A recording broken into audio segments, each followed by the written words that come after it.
बाद भूमाफिया से पीड़ित इंदौर के सैकड़ों प्लॉट धारकों को राहत दिलाने में लगा है इंदौर, और इंदौर का जिला प्रशासन भी अब असहाय हो गया है। इसकी एक बानगी देखिए। गुरुवार को जब हाईकोर्ट की इंदौर बेंच के सामने यह मामला सुना गया तो अपर कलेक्टर अभय बेडेकर ने कहा, सर मुझे धमकियां दी जाती हैं कि कोर्ट में आपके कपड़े उतरवा देंगे, आपकी नौकरी चली जाएगी।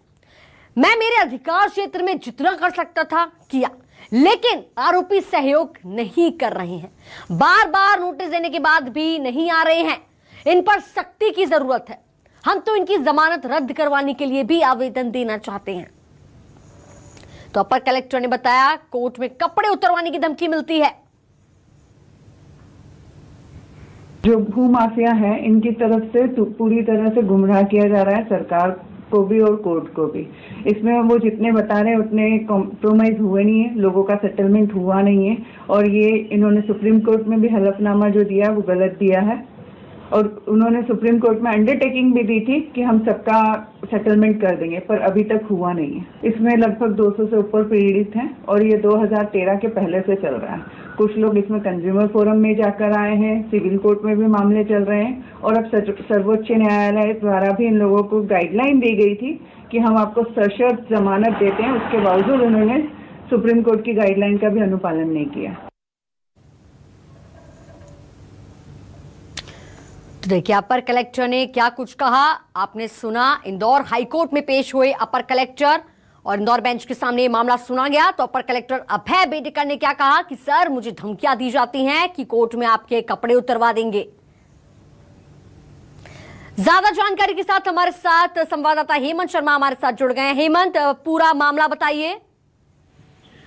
देखिए, दरअसल भूमाफियाओं से प्लॉट वापस दिलवाने के लिए लगातार जो है प्रशासन यहाँ पर अपनी कार्रवाई करता नजर आ रहा था। इसके पहले मध्य प्रदेश शासन ने एक एंटी भूमाफिया अभियान चलाया था, जिसके तहत जो लोगों के साथ में ठगी हुई है, जिनको प्लॉट नहीं दिए गए हैं, पैसा भूमाफियाओं ने ले लिया है, उसके खिलाफ कड़ी कार्रवाई की थी। लगभग 10,000 करोड़ की जमीन यहाँ पर मध्य प्रदेश शासन ने भूमाफियाओं से मुक्त भी कराई थी, और उसके बाद में कुछ लोगों को यहाँ पर प्लॉट भी दिलवाए थे। लेकिन लगातार जो कुछ पीड़ित और थे जिनको प्लॉट नहीं मिल रहे थे, उन्होंने कोर्ट की शरण ली थी, जिसमें कोर्ट में एक याचिका लगी थी। उस याचिका के अंदर कोर्ट ने एक समिति गठित की थी, जिसके अंदर इंदौर कलेक्टर, अपर कलेक्टर जैसे अधिकारी थे।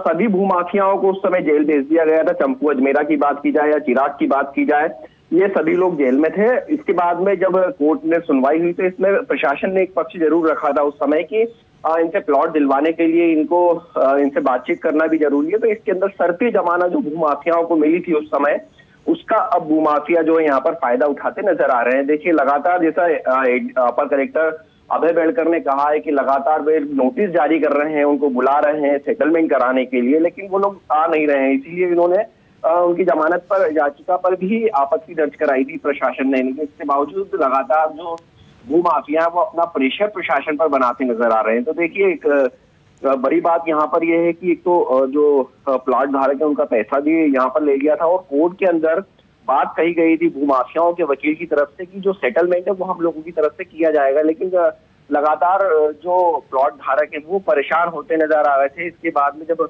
कोर्ट ने पूरे मामला संज्ञान में लिया तो उसके बाद अपर कलेक्टर ने ये बात कही कि अगर कार्रवाई के लिए जब भी इनको बुलाया जाता है, पूछताछ के लिए बुलाया जाता है, सेटलमेंट के लिए बुलाया जाता है, तो वे धमकी भरे लिहाजे में कहते हैं। तो ये पूरा मामला रहा है।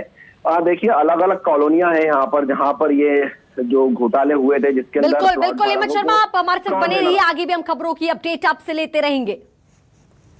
इसी के साथ हमारे साथ अपर कलेक्टर अभय बेडेकर हमारे साथ जुड़ गए हैं। सर, बहुत स्वागत है आपका हमारे चैनल न्यूज़ 24 मध्य प्रदेश छत्तीसगढ़ में। जी नमस्कार सर, आपका बयान सामने आया था कि आपको धमकियां दी जाती हैं कि कोर्ट में कपड़े उतरवा दिए जाएंगे, नौकरी चली जाएगी। ये सब धमकियों पे आपकी क्या प्रतिक्रिया है? नहीं, देखिए, ये जो पूरा इशू है कि मुझे ऐसा लगता है कि थोड़ा सा मिस इंटरप्रेट हुआ है। ये किसी ने जानबूझ के मिस इंटरप्रेट किया है ऐसा मैं नहीं कह रहा हूँ, लेकिन मिस इंटरप्रेट इस प्रकार से हुआ है कि ये धमकी उस टाइप की धमकी नहीं है कि प्रशासन को कोई कार्य करने से रोक रहा है। एक्चुअली जिन लोगों ने ये कहा मुझसे कि आपकी कोर्ट में कपड़े उतर जाएंगे या नौकरी चली जाएगी, उन लोग खुद दोषी हैं। उन लोगों ने प्लॉट होल्डर्स के प्लॉट बेच दिए हैं सैटेलाइट हिल्स में, और उस प्लॉट होल्डर्स के प्लॉट्स को, जो बिके हुए प्लॉट्स थे, उनको बैंक में रख के उस पर 120 करोड़ का लोन ले लिया है। और इस कारण उनके खिलाफ CBI की 2 FIR भी हैं, ये बात मैंने ऑन रिकॉर्ड भी कही थी। तो जब ये उन लोग ने इस बात को फिर से माननीय न्यायालय के समक्ष हाईकोर्ट में भी कहा कि बेड़ेकर साहब हमें धमकाते हैं और उन्होंने हमारे प्लाट गलत तरीके से कब्जे करा रहे हैं, तब मैंने माननीय न्यायालय को बताया था कि साहब मैं इनको नहीं धमका रहा हूँ, बल्कि ये आके मेरे को उल्टी सीधी बातें करते हैं, धमकी देते हैं, बोलते हैं तुम्हारी नौकरी चली जाएगी। तो ये कोई ऐसी डरी हुई या प्रशासन की ऐसी कोई स्केयर वाली स्थिति नहीं है, ये को प्रशासन डरा हुआ है। हम लोगों ने बहुत कड़ी कार्रवाई करी है, लगभग 55 से 60% लोगों को राहत मिली है और अभी भी हम लोग कार्रवाई तत्काल लगातार कर रहे हैं।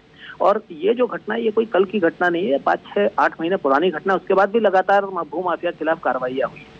ये तो एक कहने वाली बात थी कि जब उन्होंने कहा कि प्रशासन के अधिकारी या अपर कलेक्टर हमको धमकी देते हैं, तो मैंने कहा कि मैं धमकी नहीं देता हूँ, उल्टी सीधी बातें या धमकी की बात ये करते हैं मेरे पास आके। बात एक्चुअल में बात ये थी, जिसको कि शायद उस तरीके से इंटरप्रेट कर दिया गया कि प्रशासन इनके सामने गिड़गिड़ा रहा है, तो ऐसी कोई स्थिति नहीं थी। जी बिल्कुल सर, बहुत बहुत शुक्रिया हमें जानकारी देने के लिए। चलिए इसी के साथ हमारे साथ हितेश बाजपेयी बीजेपी प्रवक्ता हमारे साथ जुड़ गए हैं।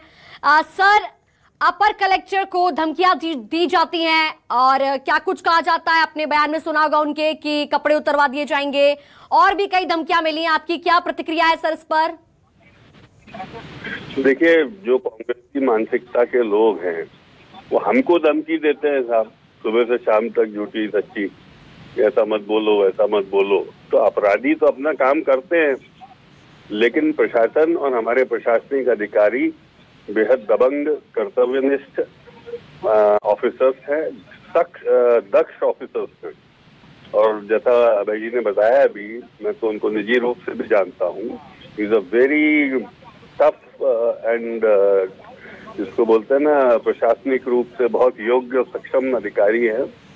और हम इन आपराधिक तत्वों से, भूमाफिया से डील करने में सक्षम हैं। इंदौर में तो बहुत बड़ी संख्या में इनसे लोगों को मुक्ति मिली है। और जैसा कि हम हमेशा बताते हैं, लगभग 21,000 आपकी जो एकड़ जमीन है वो भूमाफियाओं से, और बहुत बड़ी संख्या में उसमें कांग्रेस के लोग हैं जिनसे इसको मुक्त कराया गया। कांग्रेस में एक संस्कृति रही थी जमीन कब्जा करने की, अवैध कॉलोनियां काटने की। तो स्वाभाविक है कि एक बड़ी संख्या में एक सुशासन का पर्याय है कि लोगों को भूमाफिया से और अतिक्रमण से मुक्ति मिल रही है। हमें ऐसे अफसरों पर गर्व है और मध्य प्रदेश की सरकार उनकी चिंता करने के लिए या उनके साथ खड़े रहने के लिए हमेशा तत्पर है, और मुझे नहीं लगता किसी समस्या का कोई स्थान है। जी सर, वही हमारे साथ कांग्रेस के प्रवक्ता के मिश्रा हमारे साथ जुड़ गए हैं। सर, बहुत स्वागत है आपका न्यूज़ 24 मध्य प्रदेश छत्तीसगढ़ के चैनल में। सर, वहीं अपर कलेक्टर को धमकियां दी जा रही हैं, भूमाफियों की चुनौतियां जो हैं वो आपने सुनी, और वहीं अपर कलेक्टर का भी बयान आया था कि उनको धमकी दी जाती है, नौकरी से निकाल देने की धमकी दी जाती है। और वहीं बीजेपी प्रवक्ता जो हितेश बाजपेयी, उनका कहना है कि सरकार उनके साथ हमेशा खड़ी है, उनका साथ देने के लिए तत्पर है। आपकी क्या प्रतिक्रिया?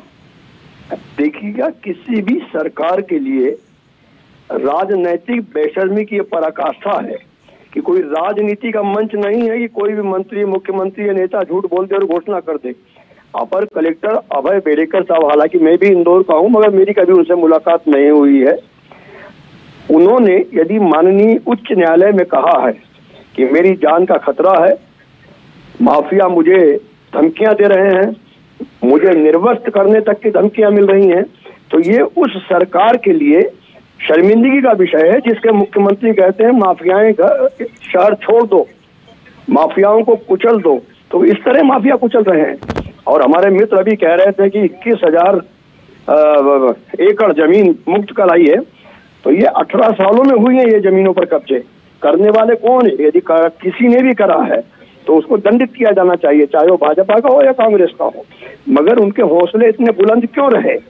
और आज एक अपर कलेक्टर जैसा व्यक्ति माननीय न्यायालय में कह रहा है, ये बात अलग है कि संसद और विधानसभा में बोल कर लोग पलट जाते हैं, मगर माननीय न्यायालय एक उच्चतम स्थान है, सम्मानजनक स्थान है।